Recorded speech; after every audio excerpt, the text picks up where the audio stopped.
Due to current events, I figured now would be a great time to tell you guys all about Smart LA 2028.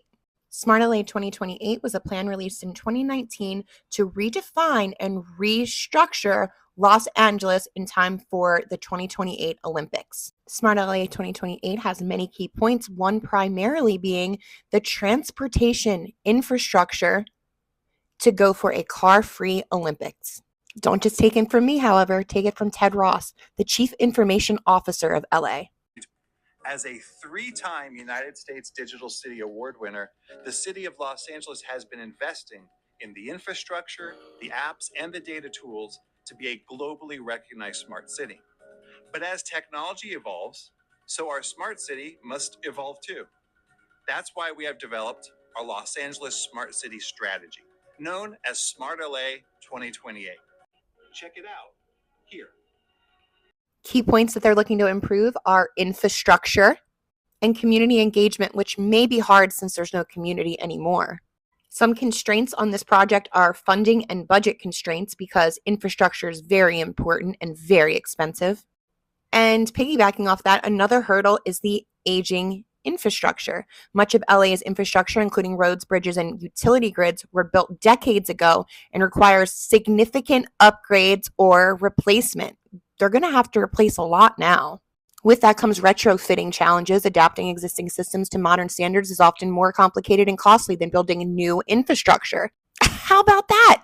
It would be cheaper for them to just build new infrastructure instead of repair and fix the old.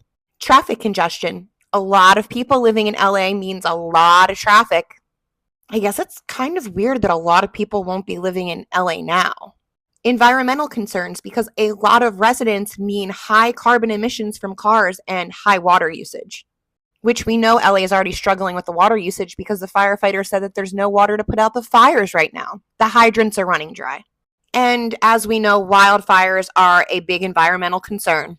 Regulatory and bureaucratic hurdles are a big concern as well because, it's going to be hard getting things approved when there's so many people living and working in LA.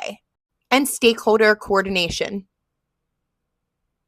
But I guess it's really not going to be that hard to convince people to fix a city that no longer exists. You're just building from the ground up, right?